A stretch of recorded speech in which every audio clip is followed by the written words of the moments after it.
నాన్నగారు, ఒకవేళ మదన్ ఇందులో కూడా ఫెయిల్ అయితే అప్పుడేం చేస్తారు? నాకు తన ముందు నుంచి నచ్చలేదు. ఏముంది, మహా అయితే ఈరోజు లీవ్ వేస్ట్ అయింది అనుకుంటాను, అంతే. ఒకవేళ ఇప్పుడు ఓకే అనిపిస్తే? నేను తను ఓకేనా నాట్ ఓకేనా అని చూడను, తను మారతాడా లేదా అనేది చూస్తున్నా. ఇన్ని జరిగాయి.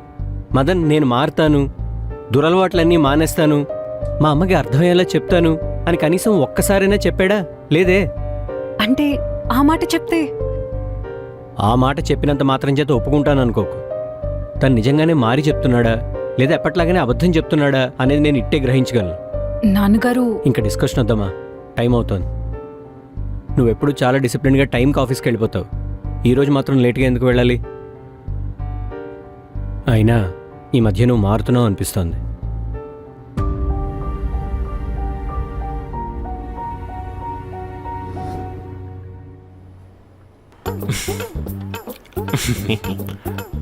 నెట్ఫ్లిక్స్ చెప్పండి సార్. అయ్యో, మీరు నన్ను సార్ అంటే ఏంటండి? Call me Sridhar. అంకుల్ అంతే, మగవాళ్ళు సార్ అని ఆడవాళ్ళు మేడం అని పిలుస్తూ ఉంటారు. రెస్పెక్ట్. అవునా? మరి ట్రైన్లో సార్, ముందు మీరు మదన్ గురించి చెప్పండి ప్లీజ్. మదన్కి నాకు చాలా గొడవలు ఉన్నాయి, కానీ అవన్నీ పని విషయంలో మాత్రమే. మిగతా విషయాల్లో he's a gem of a person. నాకు గనక కూతురుండుంటే ఖచ్చితంగా మదన్కే ఇచ్చి పెళ్లి చేసేవాడిని. నాకు కావాల్సింది ఇదే. మీకు ఓకే కదా uncle? Oh excuse me non gentlemen, I need to take this call. అరే నా నెట్ఫ్లిక్స్. నెట్ఫ్లిక్స్ ఏంటి? మీరు కూడా మదన్ నెట్ఫ్లిక్స్ అకౌంటే వాడుతున్నారా? వాడే అకౌంట్ నేను వాడటం ఏంటి? నా అకౌంటే వాడుతూ ఉంటాడు.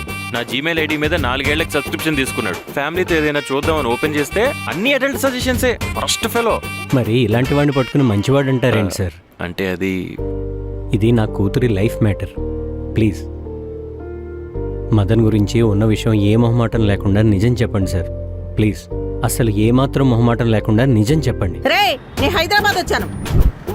అమ్మా, నువ్వు హైదరాబాద్ వచ్చావా? ఎందుకు? ఆ బొక్కగాన్ని డైరెక్ట్ గా కడిగి పడేయటానికి. అబ్బా, అతను ఆఫీస్ లోనే ఉన్నాడే, నా బ్యాక్గ్రౌండ్ వెరిఫికేషన్ చేస్తున్నాడు. సరే, ఆఫీస్ అడ్రస్ పెట్టు, నేను వస్తాను. ఎలా వచ్చేస్తావు ఒక్కదానివి? ఒక్క నిమిషం ఉండు, నా ఫ్రెండ్ పంపిస్తాను. సరే.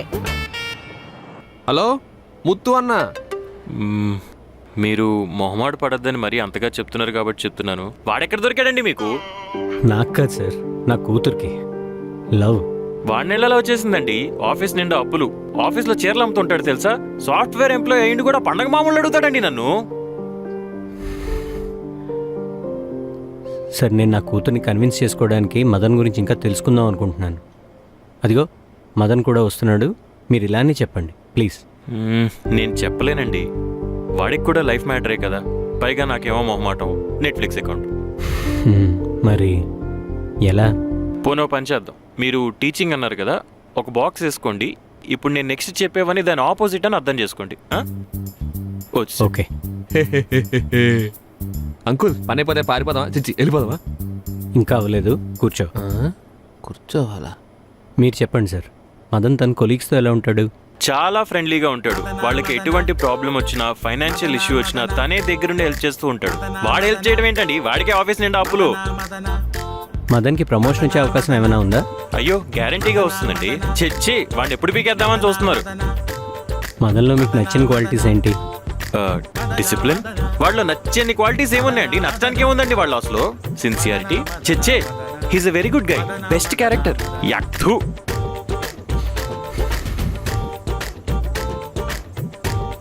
Okay sir, thank you.